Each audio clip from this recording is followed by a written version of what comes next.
I'm very much, as Mr. Mube has mentioned, very much passionate as a son of the soil and as a person that, as a South African, I feel that it is incumbent upon us as a generation in our time to ensure that we play a meaningful role to ensure the work that was started by our forefathers is completed. And that's why I am very much speaking for this particular topic of socio-economic transformation, Deputy Chairperson. It is very much of an interest to me because I believe it is happening at a time when we are living in a very interesting world in terms of global politics.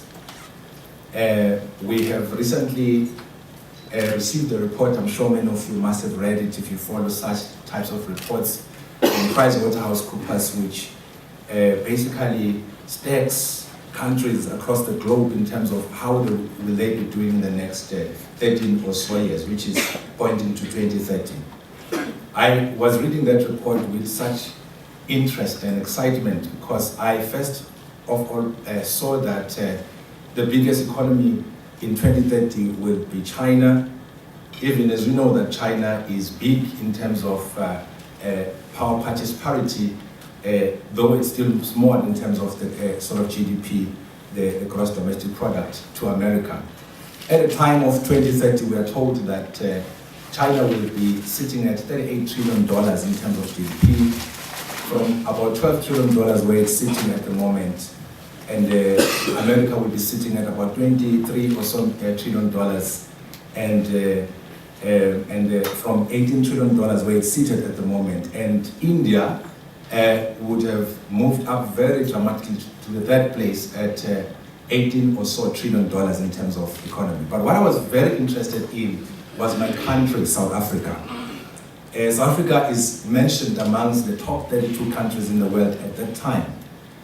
Whereas we're sitting at a mere, 4.4 trillion rands, which is about $400 billion in terms of our GDP. By that time, we'll be sitting at about $1.16 trillion as a country, which means we have moved dramatically upwards, almost 3 times in terms of our economic size, which is very great and encouraging. But again, it's number 29 if I'm not mistaken. But what struck me a lot was to basically think, the thought that just hit me about the economy of South Africa that would be sitting at that magnitude at the time. And I thought to myself, what is happening in our country currently as a growing country and as a developing country? I started asking myself a lot of questions, now in relation to the radical socio-economic transformation. It is a very good policy, Deputy Chair, as you mentioned, that I believe we all should rally around. But maybe questions are supposed to be asked as to why radical? Why now? That means perhaps we have not been radical, or that means maybe the policies that have been in place have not been effective enough to bring about the requisite change that is so much needed in our communities. We, as South Africa, I think we are all aware that we are 56 million South Africans. If I were just to talk numbers, world over we're sitting at 7.6 billion, and we know, especially on the account of the numbers I've just given in terms of where the world will be and how the world will be growing, I think we're seated comfortably in terms of geopolitics and in alliance terms with the BRICS member countries, because we are part of the BRICS, and therefore the growth that will be realized by BRICS members, I think will benefit immensely from, and I guess therefore that's the reason why this kind of report is talking to us growing, meaning if we use our relationship very well with BRICS member countries, amongst other factors that will be spurring economy forward. But what intrigued me a lot is, in this country where we are 56 million South Africans, and generally there is over 40 million Black African people, I think we form about 80% of the population as Africans. Now I'm talking statistics. I was talking about statistics somewhere, and somebody said to me, hey, remember there's lies, there's damn lies, and there's statistics. What are you talking about? but I'm talking statistics that I think all of us are aware of, and we know that it comes from Stats SA.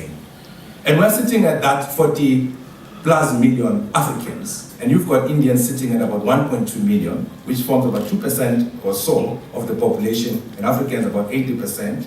And if we classify further in terms of coloreds, about 10%, and in terms of white people, about 10% as well, about 9.7% to be precise. So this is us, and as different racial groups of this country who are proudly calling ourselves South Africans. And then this is us in terms of economy, where we've got an economy which is largely driven by minority. The minority in this instance would be white people. Am I correct? Correct. So minority will be white people who are driving the economy. And there is a lot to say about why we are in the state where we are. I think if we just cast back a little bit, there is a gentleman that I like a lot, Professor Sam Blanche, who has written a book that's called Lost in Transformation. Because I've been searching a lot, trying to find out what exactly happened, why are we in the state of affairs where we are? And I think it gives a very clear answer as to why. He's a professor, he was part of negotiations, he was part of the persons who saw the sort of MEC, the mining energy complex, which composed of global companies and South African-based companies that were driving economy, who, when they saw that the winds of change are beginning to blow, they ought to start playing ball. But in terms of playing their ball properly, they ensured that they play their ball to their favor. Again, this happens at a time when obviously the struggle is heating up and there's no turning back.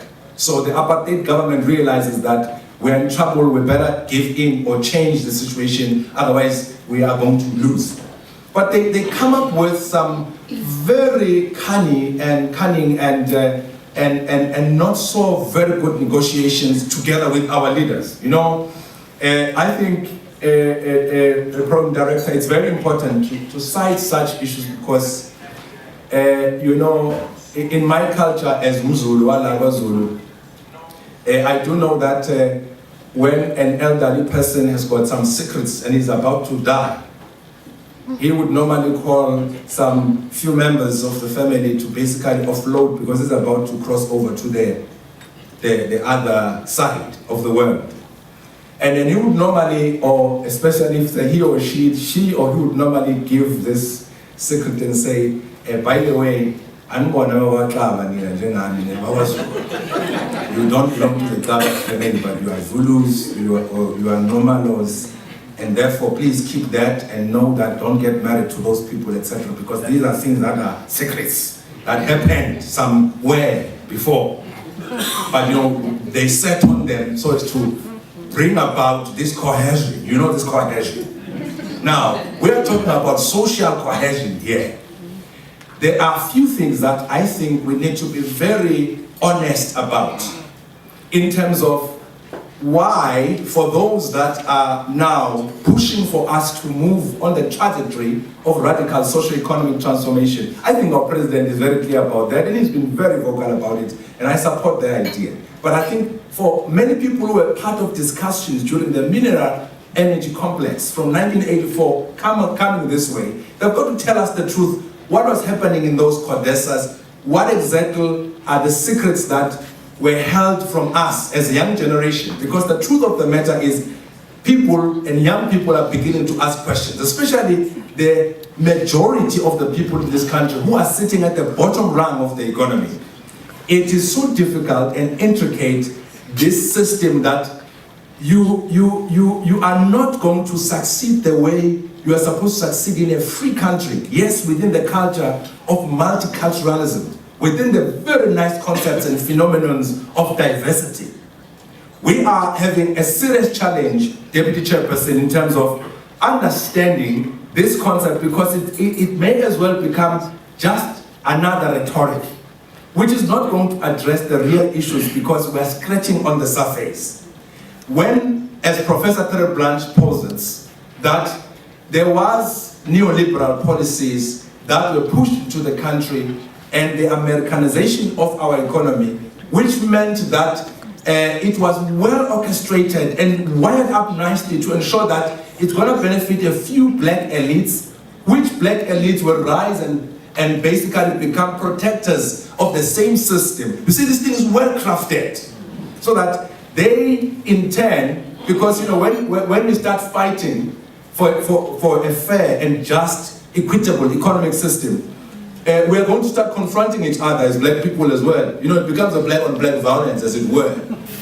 Whereas we should be looking at the system that is oppressive, but it's so engineered so well that the masters of it are sitting nicely behind looking at the game that they created.